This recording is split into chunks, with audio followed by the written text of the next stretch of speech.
புன்னகையோடு வாழும் இவளின் மறுபக்கம் தெரியுமா? திமிரோடு வாழும் இவளின் தனிமையான பக்கம் தெரியுமா? கடுமையான சொற்கள் வீசும் இவளின் கசப்பான வாழ்க்கை தெரியுமா? எத்தனையோ இரவுகளை கண்ணீரோடு கடந்து இருக்கிறாள். எத்தனையோ பகல்களை தனிமைக்கு பரிசாக கொடுத்து இருக்கிறாள்.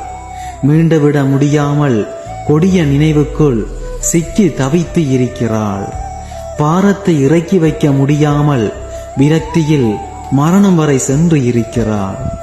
பாசம் என்ற வலையில் சிக்கியதால் வேஷம் களைந்து திரிந்து இருக்கிறாள். இவளின் இறந்த காலம் மறைக்கப்பட்ட ஒரு மறுபக்கம்.